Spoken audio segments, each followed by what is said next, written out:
desde el Sinaí hasta nuestro corazón. La voz de la Torá sigue resonando, letras sagradas, misterios antiguos, revelados palabra por palabra. Parashá por parashá, por verso, una luz se enciende en cada estudio. Bienvenido a exégesis de las parashot, donde cada palabra cuenta y cada letra revela la sabiduría eterna que nos guía. Buenas tardes, Shalom, bienvenidos a este su canal favorito, Exégesis de las Parashot. Hoy tengo el gusto de presentarles a mi tío, a mi mentor. Fue el primero que me inició en esta hermosa carrera de la raíz hebrea, Arturo de los Reyes. Bienvenido, tío. Gracias. Gracias por la invitación. Estamos con todo el gusto, todo el honor de expresar las palabras de esta parasha. Muy bien, pues esta semana tenemos que estudiar la parasha de Devarim, Deuteronomio, mejor conocida como Deuteronomio. ¿Qué significa el término Devarim, el nombre de este quinto libro de la Torá? También dos preguntas en una. ¿De qué otra manera se le conoce a este libro según la tradición judía? ¿Qué nos puedes decir? Claro que sí. Bueno, la palabra, el libro de Devarim significa palabras, viene de la raíz Dabar. Dabar, todas las palabras hebreas tienen una raíz de 3 consonantes. Dabar es palabra y Devarim es plural, es palabras. En este caso, Devarim son las palabras. También los sabios, los Jajamim, llaman a este libro de la Torá, este Sefer de la Torá, le llaman Mishneh Torah. Esto quiere decir que es como una segunda entrega, ¿verdad? Que como una repetición a lo que en griego se llamó Deuteronomio, que también es como una segunda entrega, una segunda repetición de algo, ¿verdad? Entonces, eso es lo que es la Mishneh Torah. Muy bien, bueno, pues otra pregunta. ¿Cuál es el contexto de este libro? Se dice que el libro de Devarim es una repetición, como ya lo dijimos. ¿Las palabras dichas por Moshe fueron por su propia iniciativa o fueron palabras que mandó el Eterno que Moshe recordara al pueblo de Israel? ¿Qué se puede decir? Sí, como no, el libro de Devarim, dicen los sabios que son las palabras que Moshe directamente habló a través de su voz, y esto lo confirmamos porque en el libro de Devarim dice Moshe, Hashem me habló directamente.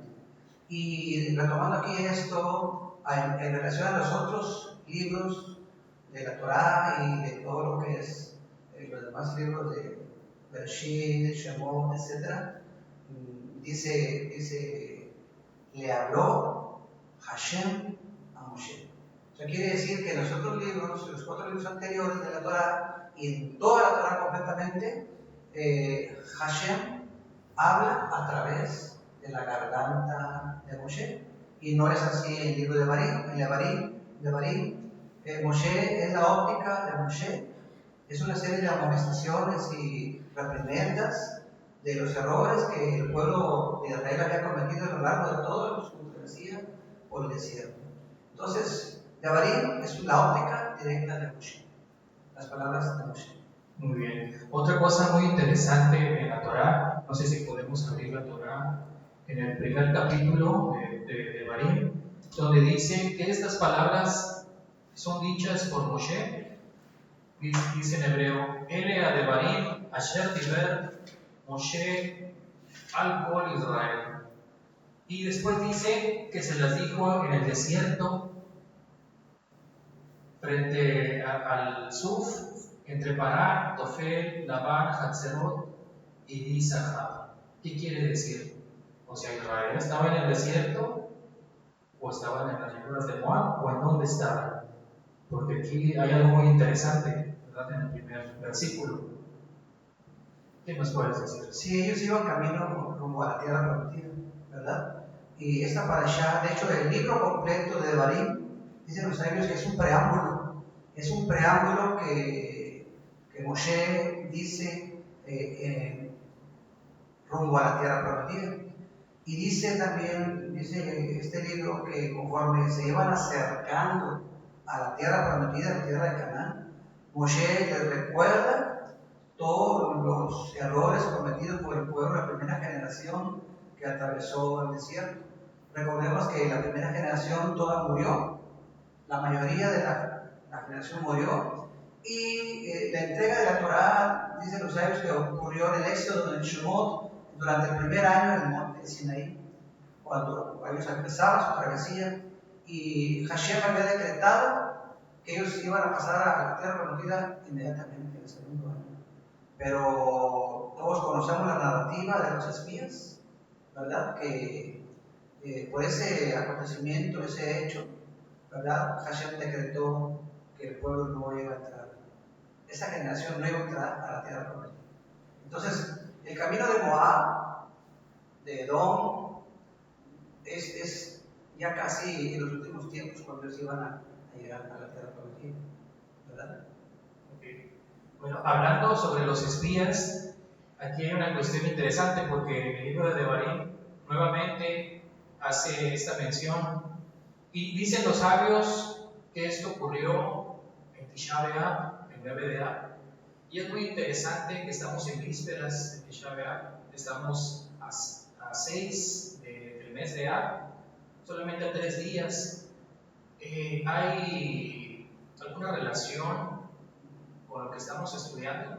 Claro que sí, se dice que el día que Hashem decreta que el pueblo de Israel no iba a entrar a la tierra prometida por este acontecimiento que acabamos de decir de los espías, que va a traer un mal informe al pueblo de Dios, creando un temor, ¿verdad? Ese era Tisha B'Av, era el 9 del mes de Av. Entonces, este mes Hashem les dijo que por haber llorado sin ningún motivo, ¿verdad? Y haber tenido un temor realmente sin ningún motivo, porque era un informe pues, mal fundado, ¿verdad? De los espías, por no haber confiado más que nada en él, por no tener esa fe que debía tener. Él decreta ese día como un día de luto para el pueblo de Israel, ¿verdad? Lo decreta, tanto así que dicen que van a llorar, ahora sí de veras, que va a ser un día. Y recordemos que este día, Tisha B'Av, el día 9 de Av, hubo muchos acontecimientos, y algunos de ellos es pues, la destrucción de Samaria. Samaria es la capital del norte de Israel, ¿verdad? La destrucción del primer templo de Jerusalén fue Tisha B'Av. La destrucción del segundo templo de Jerusalén también fue Tisha B'Av también. La deportación de los judíos de Europa, la deportación de los judíos de España en 1492 fue en Tisha B'Av, en el 9 de Av. Y así hubo muchos acontecimientos que fueron de luto nacional, donde los judíos fueron exterminados. La primera cruzada de la Iglesia Católica fue en Tisha B'Av y murieron miles de judíos, hablando de esas cosas. Ok, bueno, y aunque Moshe no muere en el mes de Av, muere en el mes de Adar, según la... El 7 de Adar, dice. El 7 de Adar. De Adar. El 7 de Adar, según la tradición rabínica. Pero en la Torá estamos, o se nos narra la muerte de Moshe. La muerte de Moshe. Entonces aquí no hay una... ¿cómo se dice? Bueno, Moshe les dice, la Torah nos dice, en este libro de Devarim, él rememora, o hace una remembranza, recuerda. Dice la Escritura que cada vez que se van acercando a la tierra prometida, él tiene un compromiso porque el Eterno le decretó a él que él no iba a entrar a la tierra prometida, que él iba a morir antes de entrar, y eso lo sabía. Entonces, él tenía una preocupación, tenía una carga sobre sus espaldas, ¿verdad? Y es un pesar que él tenía de qué iba a pasar con el pueblo de Israel sin su liderazgo. Entonces él les narra este pasaje de los espías, ¿verdad? Y les dice, los amonesta, ¿verdad? Y les dice, él se incluye que por ese acto él tampoco iba a entrar a la tierra prometida. Pero realmente sabemos que ese no fue el hecho. El hecho es de que en tiempos pasados en el desierto, el Eterno le dice que le abre la piedra a la roca para que le provea de agua, y él golpea la roca, y sin embargo dice pues sí, que no nombra al Eterno como algo, como no exalta el nombre del Eterno, ¿verdad? Entonces, y por ese acto él no entra, pero no por el hecho de los espíritus, sin embargo él se incluye en ese hecho, ¿verdad? Y a medida que ellos van entrando, pues él les va recordando, les recuerda cuando estaban en la entrega de la Torah en el monte de Sinaí, cuando estaban ellos, que el Eterno les ordena que levanten el campamento y que se vayan, ya iban a guardiar, pero por ese acontecimiento el Eterno decreta que no iban a entrar. Entonces tú comentabas la vez pasada que los espías estuvieron 40 días, y por cada día que los espías estaban ahí, el Eterno decreta un año de deambular, de peregrinar en el desierto. Okay. Hablando de los 40 días, ¿qué simboliza el número 40 en la narrativa bíblica? Porque vemos un parangón entre los días que espían la tierra de Canaán, estos 12 Nasim, estos 12 cabezas o principales de Israel, también 40 años de peregrinaje, y hay muchos muchos acontecimientos con este número. También los 40 días que estuvo Moshe, 3 veces 40 días, en fin, etcétera, ¿no? Hay muchas. Sí, es muy interesante. Mira, no podemos soslayar, no podemos ver de ladito los números en la Torah. Los números en la Torah son muy importantes. Y se dice que los números, las matemáticas, fueron hechas por el Eterno para decir todo aquello que no se puede expresar con palabras. Entonces aquí yo estoy maravillado con los números. A mí me fascinan los números, me fascina la geometría porque he encontrado demasiado conocimiento oculto, demasiada sabiduría que no está con palabras, como dice la que no se puede expresar con palabras.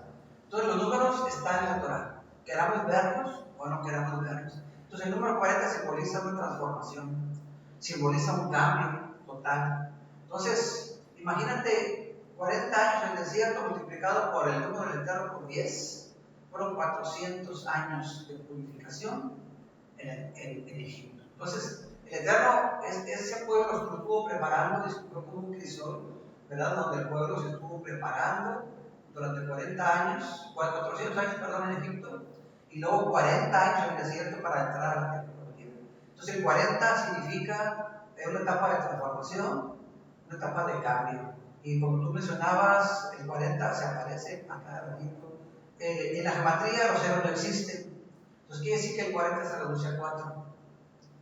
Y el 4 y el 40, el 4 simboliza el Mesías, el Mashiach, simboliza, por ejemplo, los 40 años en el desierto, los 40 días que Moshe subió al monte a recibir la Torá, los 40 días de Mashiach en el desierto, y así sucesivamente, ¿verdad? Pero es un cambio, es una transformación.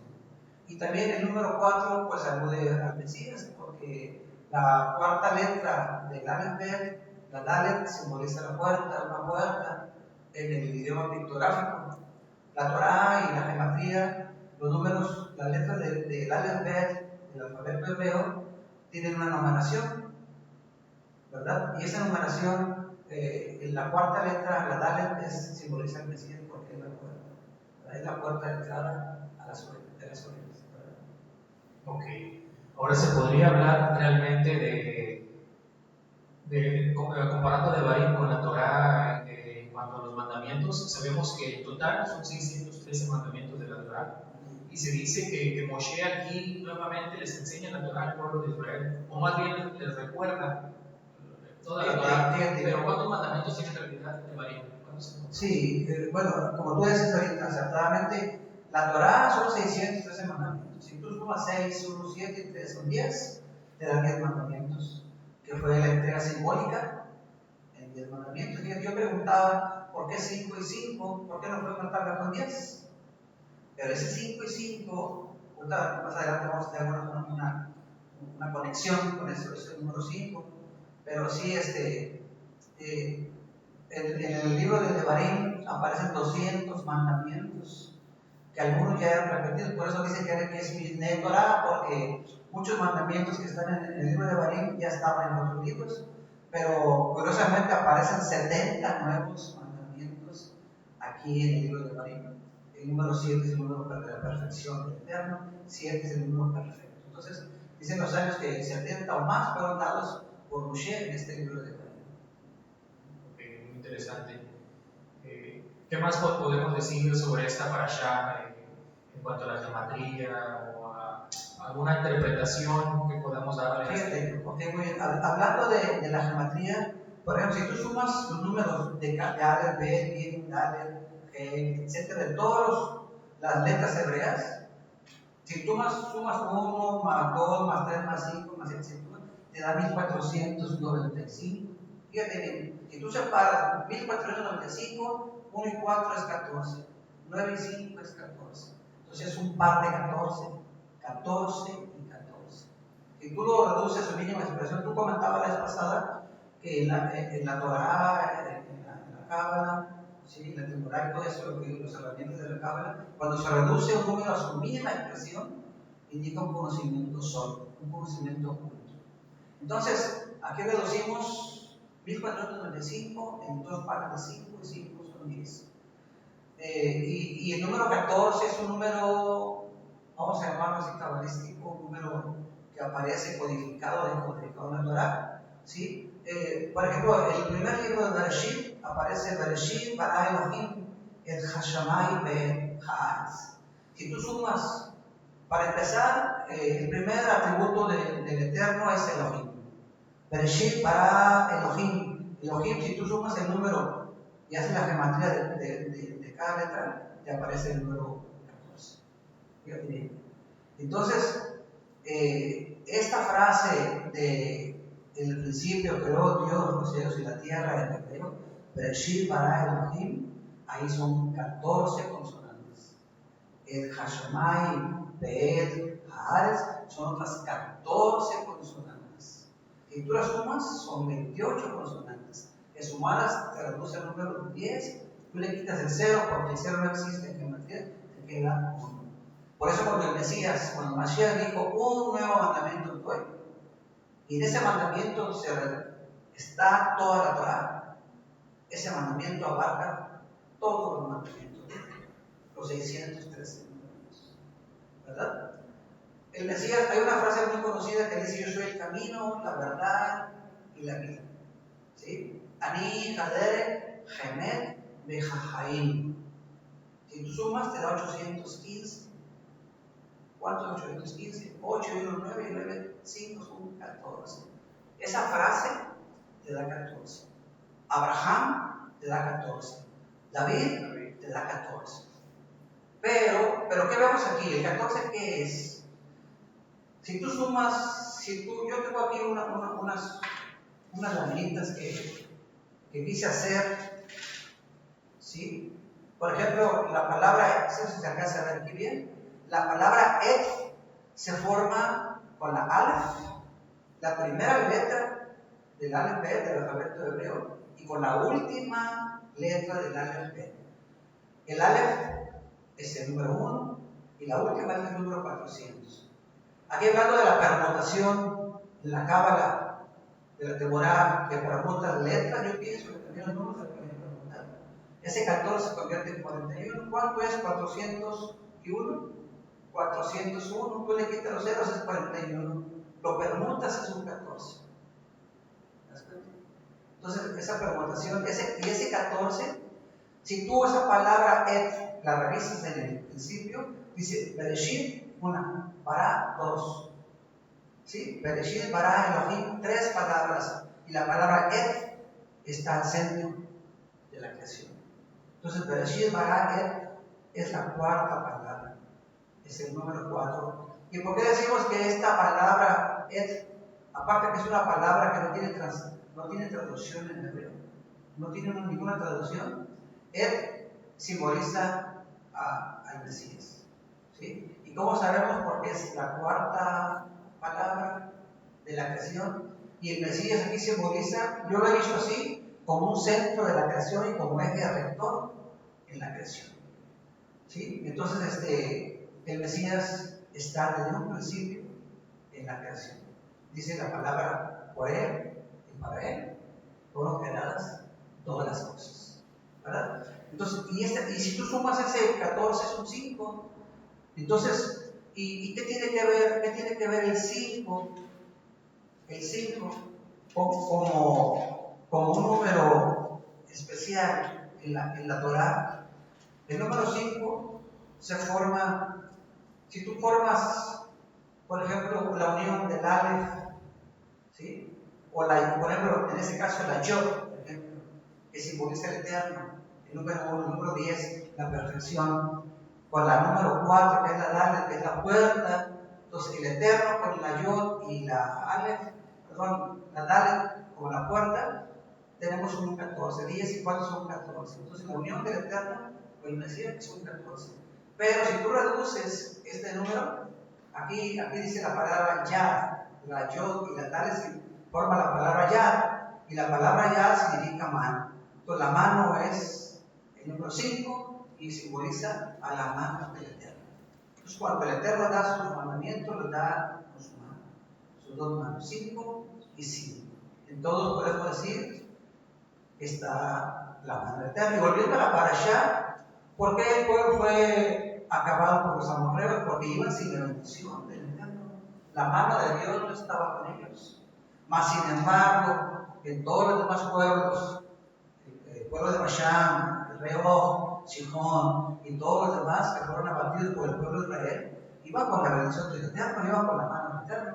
Porque el Eterno decía, ¿qué le decía? En tu mano he entregado al pueblo de Bashán. Entonces ellos iban con la seguridad de que cada pueblo que ellos iban cruzando, iban a acabar con ellos, porque el Eterno, su mano del Eterno estaba para ellos, ¿verdad? Entonces aquí es bien importante, y recapitulando lo que hablábamos de Hashem y Moshe, la palabra Hashem utiliza 3 letras que las podemos ver en esta laminita que yo escribí, la He, la Shin y la Mem. Y aquí dice Hashem. Pero si tú preguntas esas letras, pones primero la Mem, la Shin sigue en medio, y luego sigue la He, las cambian de lugar y dice Moshe. Entonces, ¿qué me dice a mí esto? ¿Qué nos quiere decir esto? Dicen los sabios que Moshe estuvo en sus últimos momentos cuando dice el libro completo de Devarim. Cuando él da todas las palabras al pueblo de Israel, él sabía que iba a morir, que estaba en sus últimos momentos. Y dicen los sabios que tenía una estatura del varón perfecto, que tenía una estatura espiritual. Por eso decía Hashem me habló. Y todo lo que él pronunciaba era de la voz de él. Incluso cuando él recuerda lo de los espías, él se instruye, pero les dice al pueblo: ustedes vinieron a mí, ustedes me consultaron, me dijeron que querían que mandáramos. ¿Sí? Mas sin embargo me dijo, Shelah, dijo, envíanos para ti. Dice, Shelah es para ti o a ti. Dice, envíanos para ti. Y el Eterno le dice, envíanos por ti. O sea, autorizándole que él tuviera esa autoridad, vaya la redundancia, ¿verdad? Por ese tamaño espiritual, porque él hablaba como si fuera el Eterno. Y aquí estamos viendo, Hashem es igual a Moshe. Y en la Cábala nos dice que Moshe tenía un Ejud Hashem, un Ejud, como un Ejad, tenía una unión, era una unidad en ese momento con el Eterno. Por eso él podía pronunciar los decretos, los mandamientos, las palabras, eran palabras de amonestación. Y él tenía que preparar a esa nueva generación. Su pesar era que puedan entrar sin saber qué, ¿verdad? Por eso en el libro de Shemot, en el Éxodo, vemos la narración donde Yetro, el suegro de Moshe, lo ve cansado, dice, ¿verdad? Y en esta parasha lo recuerda, ¿verdad? Que lo ve cansado y le dice que ordene jueces y ministros, ¿verdad? Que quien le ayude a llevar esa carga tan pesada porque ya lo veía, a Moshe lo veía muy cansado. Entonces él ordena o elige un juez en base a cada una de las tribus, ¿verdad? Porque él sabía que el futuro se iba a ocurrir, ¿verdad? Entonces él elige jueces, ¿verdad? Y también ya conforme se acercaban a la tierra prometida, pues él tenía que prepararlos y tenía que porque dice la parashá que en cuanto cruzaran el río Jordán, el Jordán, Hashem iba a estar con ellos. De hecho dice que Hashem se había retirado desde cuando Moshe pronuncia esas palabras. O sea, ya Hashem no estaba, la presencia de Hashem no estaba, por eso que Moshe hablaba por sí solo. O sea, él hablaba, eran sus palabras directas, ¿verdad? Entonces, él tenía que prepararlos y se vea que tenían que elegir jueces y tenían que preparar un gobierno también, o sea, toda una institución que gobernara, ¿verdad?, al pueblo de Israel. Y también tenían que proveer de los medios para proteger a los menesterosos, dice la escritura, ¿verdad?, a los desvalidos, a los que no se podían valer por alguna enfermedad o que tuvieran un impedimento, ¿verdad? Y también pues a los adultos, a los ancianos, ¿no?, tenían que proteger. Entonces tenían que tener ese medio, tenían que tener una relación perfecta donde ellos pudieran proveer todo lo necesario al pueblo de Israel, ¿verdad? Y hay una cosa curiosa también que a mí me ha hecho mucho ruido sobre los gigantes. Aquí menciona, a mí me llama la atención que en esta parashá menciona a Og como el último de los gigantes, ¿verdad? Porque ya todos se habían exterminado, ya todos los habían matado, ya a sus descendientes, ¿verdad? Y menciona las medidas de su cama. Dice que su cama medía 9 codos de largo por 4 codos de ancho. Y pues yo investigué, ¿verdad? Hay varios tipos de medidas de codos, ¿verdad? Uno de los codos más usados en la escritura son 4.5, son 45 centímetros a 50.3 centímetros. Entonces, nos damos cuenta del tamaño que ellos medían, como un edificio de 2 pisos, medían entre 4 y 5 metros. Esos gigantes. Pero sabemos que en la escritura que hay otro tipo de creaciones, ¿verdad?, gigantes, de mayor tamaño.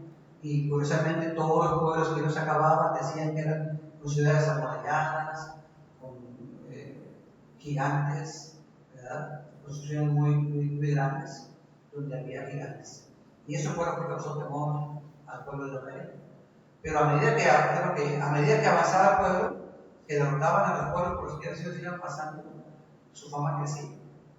O sea, que ya los pueblos vecinos les tenían miedo porque iban derrotando sin saber que iban para la presencia del Eterno, que el Eterno los iba guiando, ¿verdad? Y al final de la parashá, no es porque queramos terminar, pero al final de la parashá dice, y siempre con la mano del Eterno los iba guiando, ¿verdad? O sea, siempre estuvo con ellos. Y dice, yo pelearé las batallas por ti. O sea, siempre el Eterno estuvo pendiente y peleando junto con ellos en todas las batallas. Por eso salían victoriosos. Sí, así es. Y hablando sobre los gigantes, aquí también en Devarim, en este libro, no nada más en la parashá, sino en todo el libro de Devarim, hay cosas muy interesantes, como por ejemplo, cómo libra no solo a Israel de estos gigantes, sino también menciona a Moab, menciona a Amón, por ejemplo, que expulsó, o sea, el Eterno destruyó a estos seres para que los hijos de Lot, que son Moab y Amón, pudieran habitar estas tierras. ¿Qué nos puedes decir al respecto sobre esta cuestión también? Bueno, el Eterno menciona, en esta parashá también menciona a Edom, a Amón, Sihón, a Og, y todos los pueblos por los que él tenía que pasar, ¿sí?, y tenía que respetar. Como tú mencionaste ahorita, por ejemplo, Edom es Esab, ¿sí?, Moab es Esab, ¿verdad? Bueno, Moab y los son descendientes de Lot, y sabemos nosotros la descendencia de Lot como fue, ¿verdad? Fue una relación incestuosa, ¿verdad?, con sus hijas. Pero sí, ese pueblo pues eran parientes. Lot era sobrino de Abraham. Entonces, eran primos, son pueblos hermanos, son primos del pueblo de Israel. Por eso es que ellos tenían que respetar, pedirles permiso para pasar por esos lugares. Con el caso de Shihón no quiso pasar, no quiso dejarlos pasar, y por eso que los fueron rescatados. Pero el pueblo que ellos rescataban, el pueblo que ellos pedían permiso, incluso dice ahí que ellos tenían que comprar sus alimentos, el agua, todos los libres tenían que pagar. O sea, no saquear, sino que respetarlos y pasar por esos lugares, pedirles permiso para poder pasar. Ok, muy bien. Bueno, y hace un momento nos comentaste que Hashem, de cierto modo, iba a abandonarlos o a dejarlos a su suerte una vez que el pueblo de Israel heredara la tierra prometida. ¿Qué implicaba esto que mencionaste? Bueno, eso implicaba, a la medida que ellos entraban, o que fueran a entrar a la tierra prometida, el Eterno ya no iba a estar con ellos. Ellos tenían que arar, tenían que sembrar y cosechar la tierra, tenían que formar un gobierno, una institución que cuidara de los intereses del pueblo, de no contaminarse con las naciones o los pueblos que vivían alrededor de la tierra prometida, ¿verdad? Porque eran pueblos idólatras, había falsos profetas, entonces tenían que cuidar con jueces, con un buen gobierno, cuidar a los desvalidos para que no se contaminaran, ¿verdad? Para que pues, permanecieran bajo el mandamiento, bajo la Torah, bajo el Eterno, ¿verdad? Tenían que cuidar todo eso. Entonces, ese era más que nada, ese era su pesar de Moshe, que cómo iban a estar sin su liderazgo. Ok. Otra cuestión que resalta en el libro de Devarim, aparte de la muerte de Moshe, es la sucesión. Quien introduce al pueblo de Israel es Yehoshua. ¿Es un prototipo del Mesías? Sí, de hecho en la Torah, a lo largo de toda la Torah, en la Escritura, existen sombras mesiánicas, sombras de lo que ha de venir, y Yehoshua es una sombra mesiánica, Moshe es una sombra mesiánica, y por consiguiente también es una sombra del Eterno, la de Hashem. Entonces Yehoshua no debe de ser una sombra de Mesías. Okay. Bueno, ya por último, para no extender esta entrevista, el mensaje de la parashá en el contexto actual. Vemos que el pueblo judío tiene una tradición de leer toda la Torá en un ciclo anual y otra vez, terminando este libro, inician con el estudio de Bereshit. Tiene algo que ver con de lo que estamos platicando de Devarim, que es la repetición de la Torá. O sea, ¿hay algún parangón, una coincidencia en esto?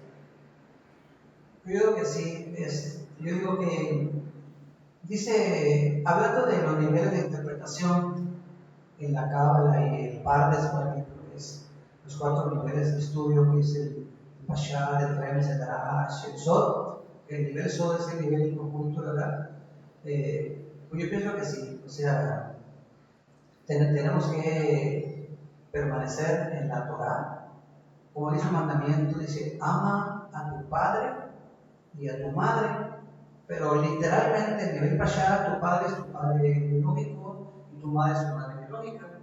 Pero en el nivel Sod, en el nivel oculto, la Torah se refiere a tu padre eterno y a tu Torah como tu madre.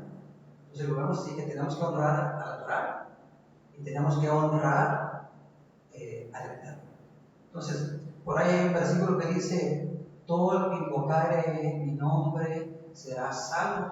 Entonces, su nombre es Shomó, la gematría de Shomó y la gematría de Ratzón, que es la voluntad, son iguales. ¿Y qué te dice esto?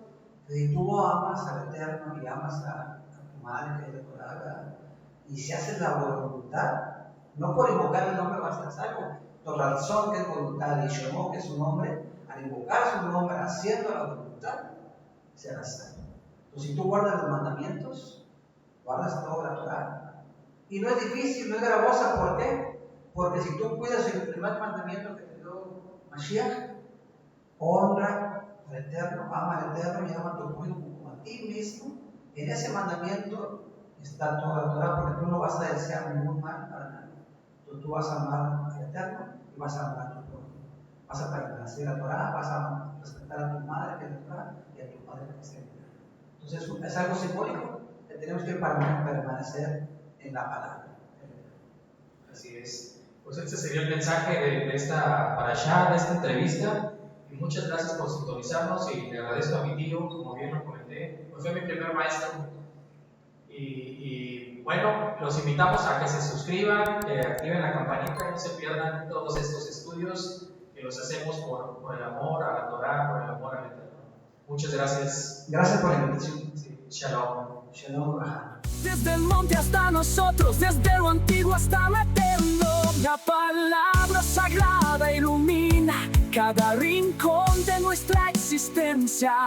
Bienvenido a Exégesis de las Parashot.